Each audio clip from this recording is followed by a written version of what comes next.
"Take a nice walk," my husband Brian called out mockingly from the driver's seat, his family laughing along with him. I stood there in disbelief, one hand protectively cradling my 8-month pregnant belly, as their luxury SUV pulled away from the remote highway rest stop. The blazing summer sun beat down mercilessly as I watched their taillights disappear around the bend, headed toward their beach resort vacation without me. My name is Olivia Walker, and until that moment, I thought I knew what betrayal felt like. But watching my husband of 3 years abandon his pregnant wife at a rest stop in the middle of nowhere, with his mother Margaret and sister Christina laughing in the back seat, that was a whole new level of cruelty I never imagined possible. I could still see their smirking faces through the rear window as they drove off, Christina's phone aimed at me, undoubtedly capturing my moment of helpless confusion for their amusement. It had started as a normal bathroom break during our road trip to the beach resort. I'd asked Brian to wait while I used the restroom, as walking was becoming increasingly difficult in my 3rd trimester. The summer heat was particularly brutal that day, and the air conditioning in the car had been set deliberately low by Margaret, who complained about pregnant women and their ridiculous body temperatures just loudly enough for me to hear from my cramped position in the back seat. When I came out of the restroom, moving as quickly as my pregnant body would allow, I saw them all laughing and pointing at me through the car windows. Brian revved the engine as I approached, a cruel smile playing on his lips. Before I could reach the vehicle, they drove forward several feet, then stopped, toying with me like a cat with a mouse. When I finally got close again, breathless and confused, Brian rolled down his window. "Take a nice walk, Olivia," he said, his voice dripping with contempt. "The exercise will do you good." Then they sped away, leaving me stranded in the scorching heat, my purse, phone, and everything else still in the car. I stood frozen, unable to process what had just happened, my hands trembling as they moved instinctively to protect my unborn baby. The gas station owner, Howard Miller, an older gentleman with kind eyes and weathered hands, witnessed the whole thing. He immediately brought me inside the air-conditioned store and offered me a cold bottle of water. "I've got security cameras covering the whole property," he said, his voice tight with barely controlled anger. "What they did to you, ma'am, that's not right. Not right at all." I sat in his small office, trying to process what had just happened. My phone was in the car, along with my purse and everything else. I was literally stranded with nothing but the sundress I was wearing and the wedding ring that now felt like a mockery on my finger. Howard's wife, Cynthia, who helped run the store, brought me some water and crackers, her motherly face creased with concern. "I'm calling the local news," Cynthia declared, her face flushed with righteous anger. "People need to see this. What kind of man leaves his pregnant wife stranded, and his family laughing about it? This isn't right." I should have felt embarrassed or tried to stop her. Instead, I felt a strange sense of calm wash over me. Let them call the news. Let everyone see exactly what kind of man Brian Walker really was. As I rubbed my swollen belly, feeling my baby girl kick as if to reassure me, I knew this wasn't just about me anymore. This was about protecting my daughter from a family that thought cruelty was amusing entertainment. Looking back, there had been warning signs about Brian and his family from the beginning. When we first met at a charity event 3 years ago, Brian seemed different from his family, kinder, more genuine. He was a sales manager at American Family Life Insurance, a company that prided itself on traditional family values. I was a kindergarten teacher who had spent 15 years working with children at the same small school, where the kids called me Miss Olivia and made my days bright with their innocent smiles and boundless curiosity. We fell in love quickly, or at least I thought we did. Despite his family's subtle disapproval of my ordinary background and career, we got married within a year. I was 39 then, and the thought of starting a family of my own filled me with quiet joy, a dream I'd almost given up on before meeting Brian. Margaret, my mother-in-law, ran the prestigious Walker Family Foundation, which organized high-profile charity events in their small Midwestern town. She never missed an opportunity to remind me that I didn't quite fit into their social circle, her voice always maintaining a veneer of politeness that barely concealed her disdain. "It's sweet that you work with children," she would say during family dinners, her voice dripping with condescension, though I always hoped Brian would marry someone more accomplished. Her perfectly manicured hand would gesture vaguely, as if my 15 years of dedication to education were merely a quaint hobby. Christina, Brian's sister, was even worse. A successful attorney with a failed marriage behind her, she seemed to channel all her bitterness into making my life difficult. She'd orchestrated countless social situations designed to humiliate me, like the time she invited me to a casual lunch that turned out to be a formal charity board meeting, leaving me mortified in my simple sundress among women in designer suits.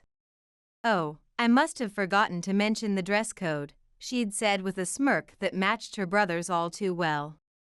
But Brian had always defended me, at least in the beginning. His warm hand would find mine under the table, a silent apology for his family's behavior. That changed when I got pregnant at 42. It was as if a switch flipped in him.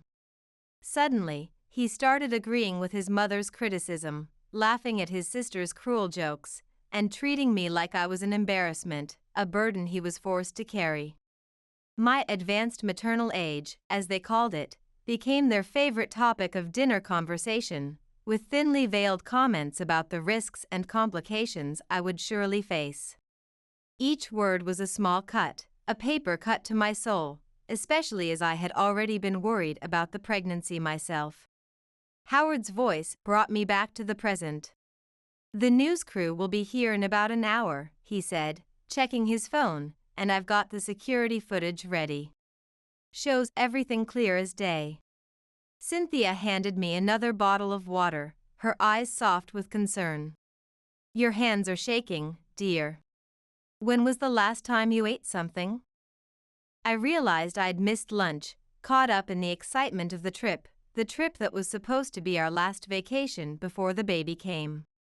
Brian had insisted his family join us, claiming it would be good for family bonding. I should have known something was wrong when he made me sit in the back seat so his mother could sit up front. "They were whispering and laughing the whole time," I said quietly, my voice cracking as the reality of my situation began to sink in. "I thought they were just excited about the vacation, but they were planning this, weren't they?" Cynthia's face hardened, the lines around her mouth deepening. "Well, they won't be laughing when everyone sees what they did. My nephew works at Channel 6 News. Trust me, this story won't stay quiet." While waiting for the news crew, I borrowed Howard's landline to call my best friend, Rachel. She'd never trusted Brian or his family, especially after what happened at my baby shower last month when Christina had accidentally knocked over the cake, ruining the event and my new maternity dress in one swoop. "Olivia, thank God you're okay," Rachel answered, her voice tight with worry. "I've been trying to reach you for the past hour. You need to see what they're posting on social media right now." Howard turned his computer monitor toward me, logging into Facebook. There on Brian's page was a series of photos posted just 20 minutes ago. My hands trembled as I read the caption, "Finally free for a relaxing family vacation. Some people just can't handle the Walker lifestyle." #BeachLife #FamilyFirst. The photos showed Brian, Margaret, and Christina lounging by the resort pool, cocktails in hand, acting like nothing was wrong, like they hadn't just abandoned a heavily pregnant woman at a rest stop without her phone, money, or identification. Comments from their social circle poured in, all laughing and congratulating them on their escape. "There's more," Rachel said grimly. "Margaret's foundation just announced a fundraiser for family values and responsibility next week. The hypocrisy is unreal." I'm coming to get you. Where exactly are you? As Rachel took down the directions, Howard's security footage was playing on his other monitor. I watched myself walking out of the bathroom, pregnant belly prominent, moving as quickly as I could, as Brian's SUV deliberately pulled away. The sound was clear enough to pick up their laughter and Christina's excited voice saying, "Get it on video. Her face is priceless." "Those aren't people," Cynthia muttered, watching the footage with me, her arm protectively around my shoulders. "They're monsters wearing human skin." My phone was still in the car, along with my hospital bag, the bag I'd packed carefully with everything I might need, given how close I was to my due date. The realization hit me hard. They hadn't just abandoned me, they deliberately put my baby at risk. A sharp pain shot through my abdomen. Cynthia noticed immediately and grabbed my hand. "Honey, are you having contractions?" Her voice was laced with concern. "Just Braxton Hicks," I assured her, trying to sound calmer than I felt. But another pain made me gasp and double over slightly. "At least, I think they are." Howard was already on the phone with emergency services. "Better safe than sorry," he said firmly. "The nearest hospital is 40 minutes away. I'm not taking any chances with you and that baby." As if on cue, a local news van pulled into the parking lot. The reporter, a woman named Allison Green, took one look at my condition and made an executive decision.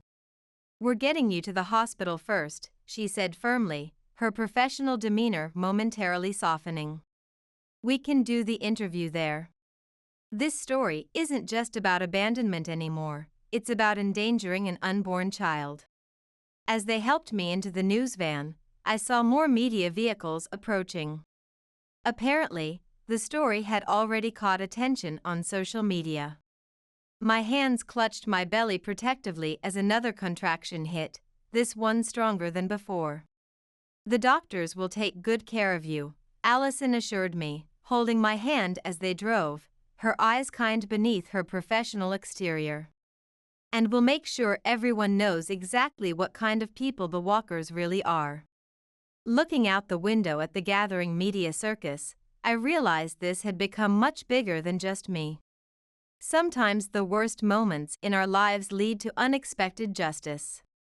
And as my baby kicked strongly against my palm, I felt a fierce new determination growing inside me alongside her. No matter what happened next, we would face it together, mother and daughter, stronger than the cruelty that had tried to break us. At the hospital's maternity ward became an unexpected headquarters for what was quickly turning into a viral news story. My contractions had subsided, false labor brought on by stress, the doctors said, but they wanted to keep me overnight for observation. The on-call obstetrician had furrowed her brow when I explained I'd been left at a rest stop, her clinical detachment briefly giving way to undisguised disapproval. "Your blood pressure is higher than I'd like to see," she told me, squeezing my hand gently. "We need to monitor both you and the baby. Stress at this stage of pregnancy can be dangerous." By evening, the security footage from the rest stop had hit every major news outlet in the state. My room was filled with flowers sent by strangers who'd seen the story, their cards bearing messages of support that brought tears to my eyes. Rachel arrived within an hour, rushing to my bedside with an overnight bag of essentials and fierce protectiveness radiating from her. "Mrs. Walker," a nurse said, poking her head into my room, her expression sympathetic. "There are more reporters asking to speak with you. Should I send them away? You really should be resting." I was about to answer when my phone lit up. Rachel had brought it to me after retrieving it from the resort where Brian and his family were staying. A staff member had found it in their room and, after seeing the news, reached out to help. "Olivia, turn on Channel 6 now," Rachel urged, her voice urgent as she grabbed the remote control.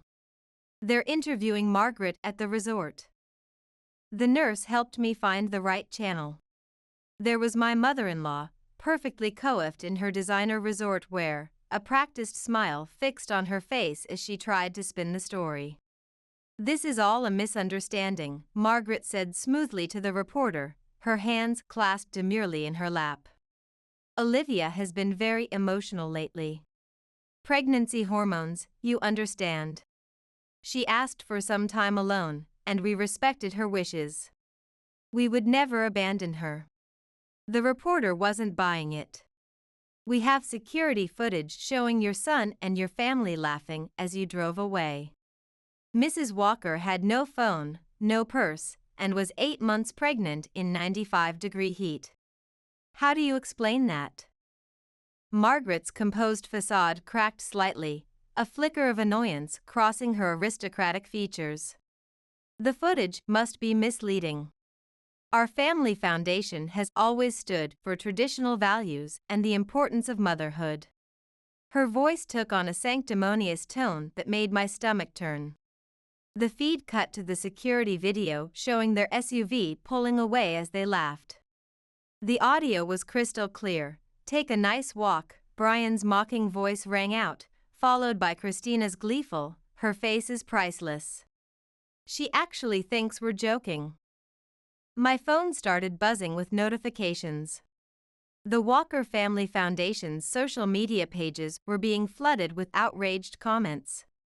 Their major donors were publicly withdrawing support, with one prominent businessman tweeting, "Cannot support an organization whose leadership abandons a pregnant woman. Shameful behavior from the Walker family."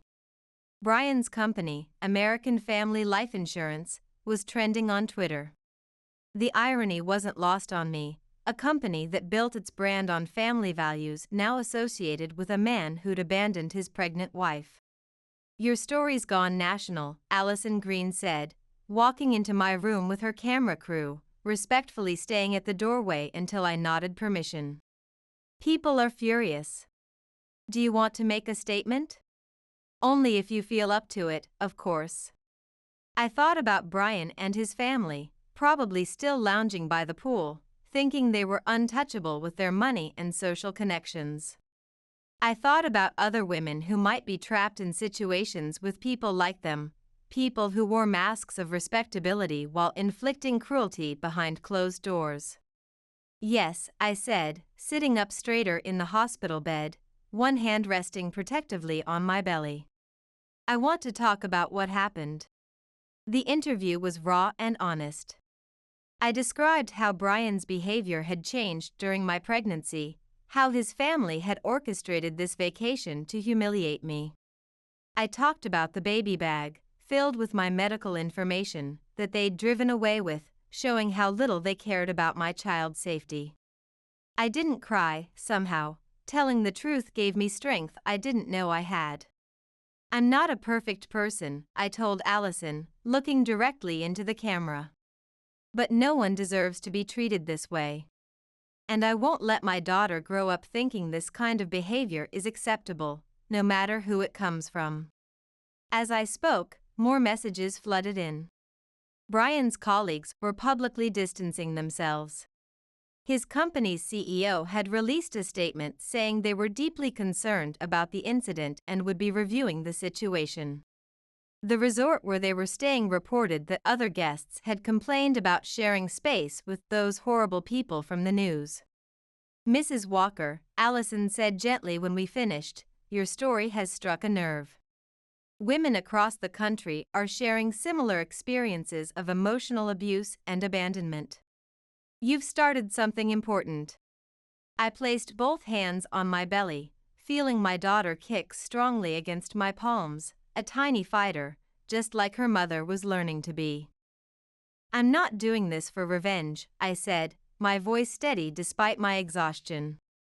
"I'm doing this because no one should have to experience what I did today, and my daughter needs to know that her mother stood up to bullies, even when those bullies were family." The following morning, by morning, the story had exploded beyond anything I could have imagined. Howard, the gas station owner, appeared on a national morning show, sharing how his security cameras had captured not just the abandonment but a disturbing conversation before I'd come out of the bathroom. They were planning it, Howard revealed to millions of viewers, his normally gentle face stern with indignation. The audio picked up the mother-in-law saying, "This will teach her to embarrass our family." They were laughing about leaving a pregnant woman stranded. Who does that? The interview cut to a clip of Brian, Margaret, and Christina walking into the resort, champagne glasses in hand, joking and laughing. The juxtaposition with the security footage of me stranded at the rest stop was damning. Rachel rushed into my hospital room, her face flushed with news. "Olivia, you need to see this. Someone leaked emails from Margaret's foundation." She held up her tablet, showing me internal communications from the Walker Family Foundation. The emails revealed a calculated campaign to isolate me from Brian, with Margaret explicitly stating that a pregnant kindergarten teacher wasn't Walker material. But the real bombshell came from Christina's leaked texts to Brian. "Once the baby's born, we'll have grounds to claim she's an unfit mother. Your position at American Family Insurance and Mom's Foundation connections will make sure we get custody." The revelation hit me like a physical blow. This wasn't just about humiliating me, they'd been planning to take my baby. My hands trembled as I set down the tablet, a cold dread settling in the pit of my stomach. "They wanted to take her," I whispered, one hand moving protectively to my belly. My own husband was plotting to take my child. Rachel sat beside me on the bed, her arm around my shoulders. "They won't get away with it. Not now. The whole world knows what they tried to do." "Mrs. Walker?" A man in a crisp suit appeared at my door, introducing himself as Daniel Roberts, American Family Life Insurance's Chief Ethics Officer. "May I speak with you privately?" After Rachel stepped out, he got straight to the point. "We've suspended your husband's employment, pending an internal investigation. Our company cannot be associated with someone who would endanger a pregnant woman and deliberately plan to separate a mother from her child." He handed me a folder. "These are screenshots from Brian's company email showing he used corporate resources to research custody lawyers specializing in maternal fitness cases. We're turning everything over to your legal team, should you choose to pursue this matter." My hand shook as I read through the documents. Brian had been laying groundwork for months, documenting every small mistake I made, planning to use my emotional instability against me. I remembered how he'd smile sympathetically when I'd cry over pregnancy hormones, now realizing he'd been cataloging these moments as evidence. "One more thing," Daniel added, his expression grave. "Our HR department discovered Brian has a pattern of workplace harassment. Several female employees have now come forward with complaints they were previously afraid to file. This goes beyond your situation, Mrs. Walker. You've exposed a systemic problem." As he left, Allison returned with breaking news. Margaret's largest charity partners were publicly cutting ties with the Walker Family Foundation. The prestigious country club where they held their social events had revoked their membership. Their carefully constructed world of influence was crumbling around them. "The resort just asked them to leave," Allison reported, barely concealing her satisfaction. "Their guests were complaining about sharing space with those horrible people from the news. They're being escorted out as we speak." My phone buzzed with a message from an unknown number. It was from Brian's assistant at American Family Life Insurance. I saved the dashcam footage from his company car. He and his mother were planning this for weeks. I couldn't stay silent anymore. "You're not alone." I looked out my hospital window at the gathering media crews, thinking about how quickly truth can come to light. The Walkers had planned to destroy me, but their own actions had destroyed themselves instead. For the first time since being abandoned at that rest stop, I felt myself take a full, deep breath. Whatever came next, my daughter and I would face it together. Unexpected visitor. The next day brought an unexpected visitor, Brian's former executive assistant, Natalie Baker, clutching a thick folder and looking nervous. She hesitated at the door to my hospital room, her professional demeanor cracking slightly. "Mrs. Walker," she said softly, "I'm Natalie, Brian's former assistant. I can't keep quiet anymore." Rachel, who had been arranging flowers sent by my kindergarten students' parents, moved protectively closer to my bed. "What do you want?" Natalie's eyes flickered between us. "To help. The custody plan, it wasn't just about getting the baby. There's money involved. A lot of it." She sank into the chair beside my hospital bed, the weight of her knowledge visibly pressing down on her shoulders. Natalie spread out documents across my bed, insurance policies, trust fund papers, and financial statements painted a disturbing picture that made my blood run cold. "They took out several policies related to your pregnancy," she explained, her voice shaking slightly as she pointed to the paperwork. "Including a substantial life insurance policy you never knew about."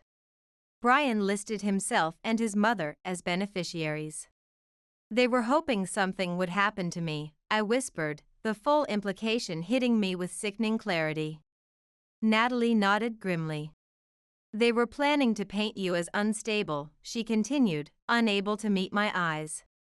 "The abandonment wasn't just cruelty, it was meant to provoke a stress reaction they could document.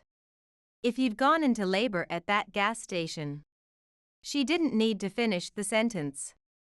"If something had happened to me or the baby due to premature labor in those conditions, they would have benefited financially while painting themselves as the grieving family." I processed the paperwork, Natalie continued, guilt etched across her face.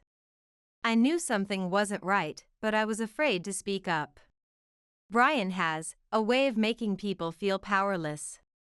Rachel, who had been quietly listening, spoke up, her voice trembling with barely controlled anger.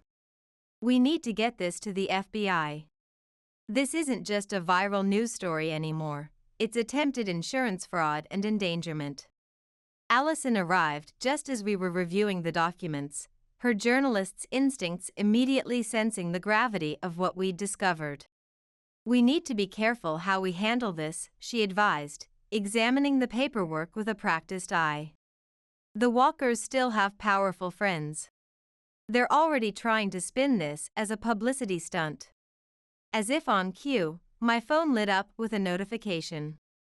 Margaret had posted a video statement on the Foundation's website, tears streaming down her perfectly made-up face, her voice breaking in a performance worthy of an Oscar. "We only wanted to protect our grandchild," she claimed, dabbing at her eyes with a monogrammed handkerchief. "Olivia's erratic behavior had us deeply concerned.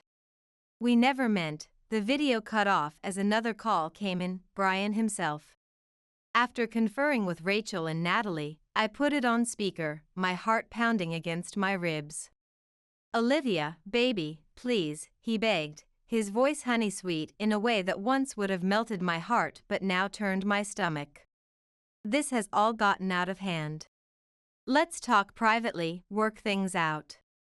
Think about our daughter. She needs her father." I thought about the insurance policies, the custody plans, the calculated cruelty. My hand rested on my belly, feeling my daughter's reassuring movements. "You're right, Brian," I said, surprised by the steadiness in my voice. "She does need her father. Just not one who would risk her life for a financial scheme."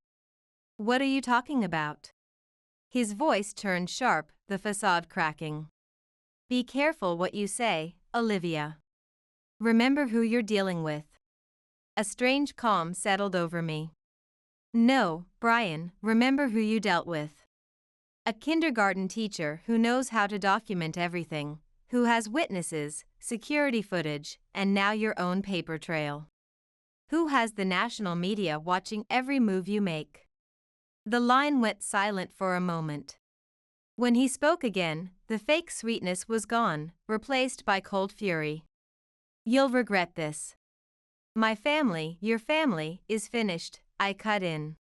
"Check your phone, Brian. The FBI just announced an investigation into the foundation's finances. Apparently, someone sent them some very interesting documents." Natalie smiled grimly as she hung up her own phone. "The federal agents just arrived at the hotel where they're staying," she reported. "The insurance company's fraud division is cooperating fully." I rubbed my belly, feeling my daughter kick strongly. "She's going to grow up knowing her mother stood up to bullies," I said softly, a new certainty filling me. "That's worth more than any trust fund or family name." Allison's camera crew captured the moment the FBI led Margaret out of the hotel in handcuffs, her perfectly crafted image crumbling as she faced the consequences of her actions. Christina followed shortly after, her legal expertise useless in the face of such overwhelming evidence. Brian was the last to emerge, his head bowed, no longer the confident sales manager but a desperate man facing federal charges. Sometimes justice comes in unexpected ways.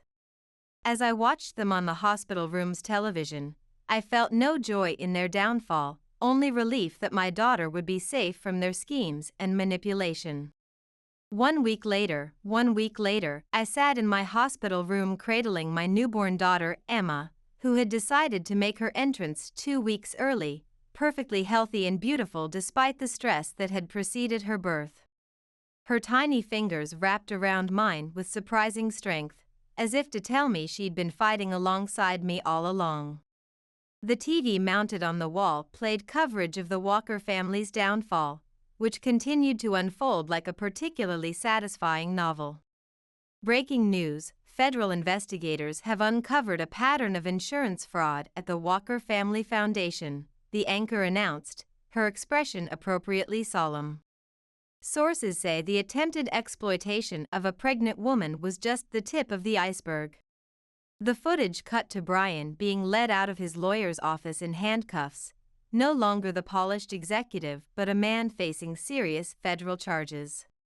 Margaret's foundation was being dissolved, its assets frozen pending investigation.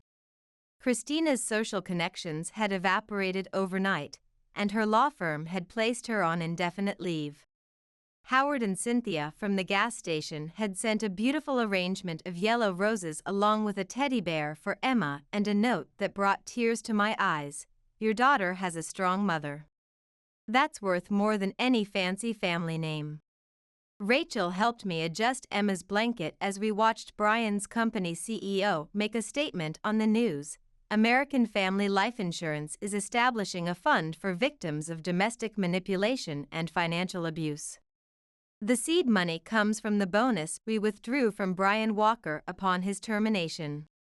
"How are you feeling?" Rachel asked softly, her eyes filled with concern as she gently smoothed my hair.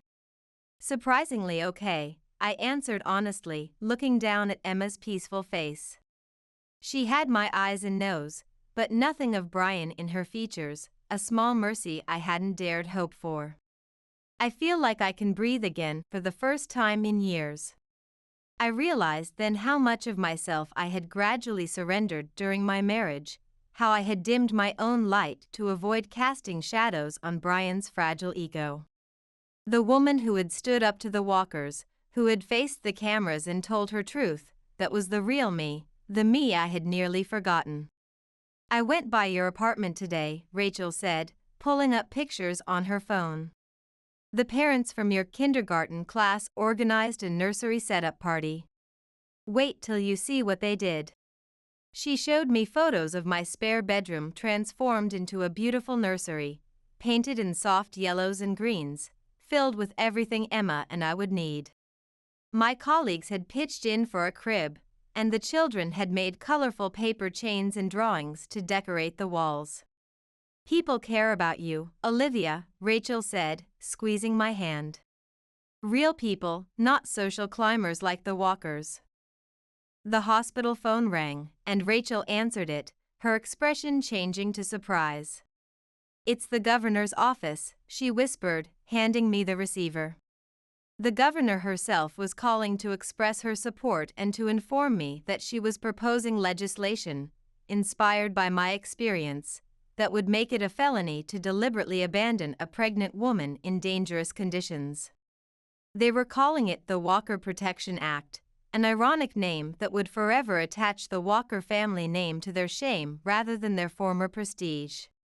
"We would be honored if you would attend the signing ceremony," the governor said, her voice warm with sincerity. "Your courage has inspired many women to come forward with their own stories of abuse." After I hung up, I looked down at Emma, sleeping peacefully in my arms, unaware of the storms that had raged before her birth or the changes she had inspired. "Your mom made a difference," I whispered to her, touching her perfect cheek. "And she's just getting started." Margaret's crocodile tears at her sentencing hadn't swayed the judge, who cited her calculated cruelty in handing down a 5-year sentence for insurance fraud and conspiracy.